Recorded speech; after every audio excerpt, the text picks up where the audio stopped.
గారి వంటలు అందరూ బాగున్నారనుకుంటాను. బయట తిరగవాకండి, తీసేశారని, లాక్డౌన్స్ తీశారని. Take care of yourself and your parents and your kids. I hope అందరూ బాగుండాలని భగవంతుని కోరుకుంటూ ఈరోజు నేను మీకు బాంబినో అంటే మన సేమియా ఉప్మా ఎలా చేయాలి, బాంబినో అవ్వచ్చు, వర్మిసెల్లి అవ్వచ్చు, రకరకాల కంపెనీస్ ఎంటీఆర్ అవ్వచ్చు, ఏదైనా అవ్వచ్చు, మన సేమియా ఉప్మా ఎలా చేయాలనేది బ్రేక్ఫాస్ట్కి చూపిస్తున్నా. ఇందులో ఏంటంటే అందరూ చేస్తూ ఉండొచ్చు, సేమియా ఉప్మా అనేది ఈజీనే కాబట్టి ఇందులో ఏముంది అని నాకు తెలిసి ఏంటంటే చాలా వరకు ముద్దలాగా వస్తుంది చాలా మందికి కదా. నేను అట్లా కాకుండా పొడిలాడేట్టుగా అంటే కొంచెం సేమియా ఒకటికొకటి ఉడికిన తర్వాత అంటుకోకుండా ఉండేట్టుగా నేను మీకు ఒక చిన్న టిప్పు తోటి ఈ ఉప్మా చేసి చూపిస్తాను. ఓకే, కావాల్సిన పదార్థాలు మనందరికీ తెలిసినవే. నేను 1 కప్పు సేమియా తీసుకున్నాను. దానికి మామూలుగా మనం చేసేది ఏంటంటే పల్లీలు, పోపులో వేసేవి పల్లీలు, శనగపప్పు, మినప్పప్పు, ఆవాలు. ఓకే, దానికి పోపుకు సరిపడా ఆయిల్ వేసుకొని అవి వేగిన తర్వాత మనం వేసేవి ఏంటంటే అల్లం, పచ్చిమిర్చి ముక్కలు. నేను అల్లం కూడా చాలా సన్నగా కొద్దిగా తీసుకున్నాను, ఎక్కువ అక్కర్లా.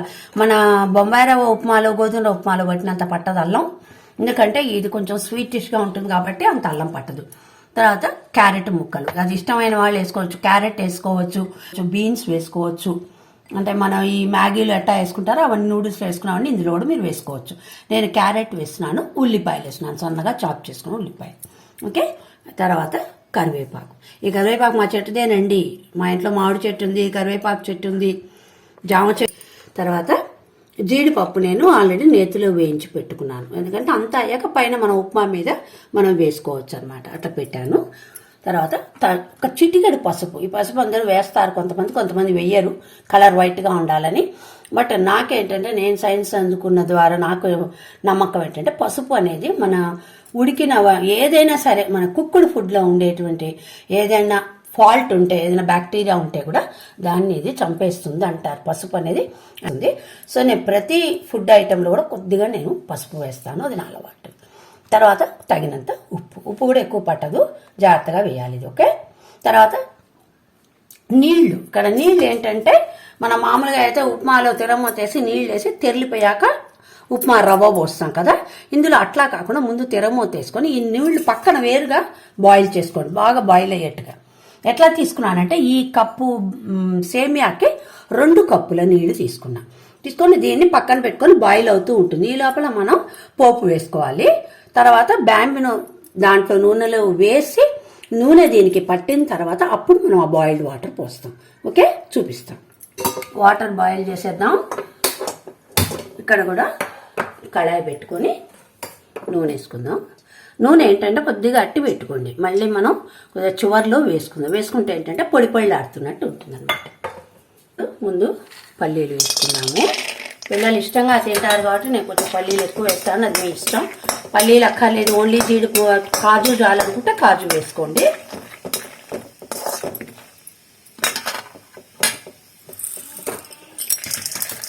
శనగపప్పు కూడా ఉప్మాకి చాలా మంచి టేస్ట్ ఇస్తుంది. మినప్పప్పు వేసుకోపోయినా పర్వాలేదు, కానీ శనగపప్పు మాత్రం చాలా మంచి టేస్ట్ ఇస్తుంది. ఈవెన్ ఆవాలు కూడా చాలా కొద్దిగా వేసుకోండి, చేదు రాకుండా. ఇంక ఇందులో జీలకర్ర వేయం, ఉప్మాలో ఎప్పుడు కూడా జీలకర్ర వేయం. నేను చెప్తుంటా కదా, పోపులో ఉన్నవన్నీ అన్నిట్లోకి తోసేయకండి అంటుంటాను కదా, అన్నిట్లోకి అన్ని వేయకూడదు. దాంట్లో కూడా క్లాసిఫికేషన్స్ ఉన్నాయన్నమాట, వేటిల్లో ఏం వేయాలనేది కూడా కొన్ని ఉన్నాయి పద్ధతులు. శనగపప్పు మనం చెప్తుంటాం కదా, అన్నిట్లో శనగపప్పు వేయకూడదు, అన్నిట్లో జీలకర్ర వేయకూడదు, అన్నిట్లో మెంతులు వేయకూడదు. దేనికి వేసేవి వాటికి వేయాలి. ఓకే, అల్లం, పచ్చిమిర్చి మీ కారం బట్టి వేసుకోండి అమ్మా, ఎట్లా తింటారో. కొంచెం కారం తినేవాళ్ళైతే 2 ముక్కలు ఎక్కువ వేసుకోవచ్చు, చప్పగా తినేవాళ్ళు చప్పగా వేసుకోండి.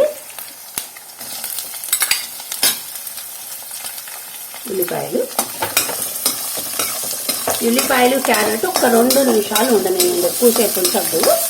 రవ్వ నూనె పట్టేంటంటే మనకు తొందరగా ఉడుకుతాయి, ఉడకపోతే మళ్ళీ బాగుండవు కాబట్టి.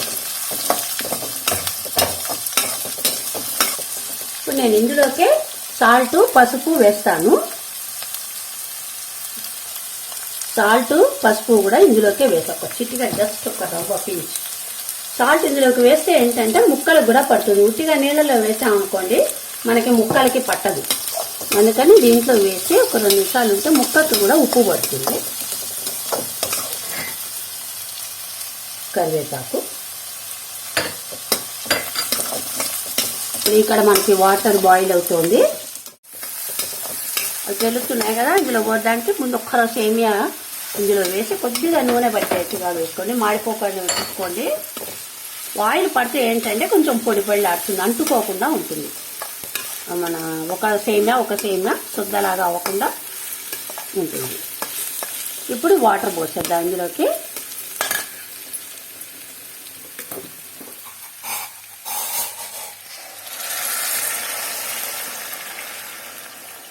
బాయిల్డ్ వాటర్ పోస్తే ఏంటంటే తొందరగా ఉడుకుతుంది.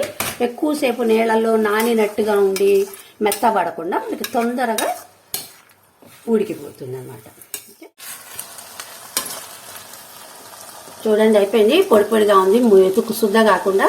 ఎప్పుడు కూడా నేను చూస్తుంటాను, కలపటం అనేది ఎడ్జెస్ నుంచి కలుపుకోండి. ఇట్లా మధ్యలో నుంచి ఇట్లా కలిపితే అది ఏదైనా సరే, మీరు పులిహోర కలపండి, ఏదైనా కలపండి, మధ్య నుంచి కలిపితే అట్లా అవుతుంది. ఓకే, ఇప్పుడు దించే ఉండి ఒక్క రవ్వ ఆయిల్ని ఇట్లా స్ప్రింకిల్ చేసుకుందాం.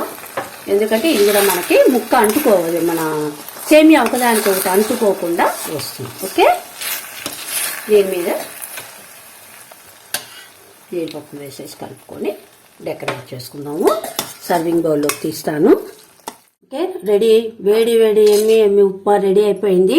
ఇదిగోండి, మీకు తెలుస్తుంది కదా, అన్నీ చక్కగా విడివిడిగా వస్తాయి. మీకు ఇట్లా సేమియా అనేది అంటుకోకుండా చక్కగా వస్తుంది. ఓకే, దాంట్లోకి మనం పల్లీ పచ్చడి పెట్టుకోవచ్చు, పుట్నాలు పచ్చడి పెట్టుకోవచ్చు, లేదు సాస్ పెట్టుకోవచ్చు. ఎందుకంటే ఆల్రెడీ ఇందులోనే మన అల్లం పచ్చిమిరపకాయలు అన్నీ వేస్తాం కాబట్టి అక్కర్లేదు. అయినా కూడా సైడ్ కింద పెట్టుకోవచ్చు. నేనైతే పల్లీ పచ్చడి పెట్టాను. ఓకే, ఐ థింక్ మీరందరూ కూడా చెయ్యండి, చూడండి నేను చెప్పింది కరెక్టో కాదో, అంటుకోకుండా వస్తుందో లేదో టేస్ట్ చూడండి, నాకు చెప్పండి. నేను చెప్పిన టిప్ కరెక్టో కాదో అనేది మీరందరూ చేసి చూసి నాకు మెసేజ్ పెట్టండి. Okay, thank you.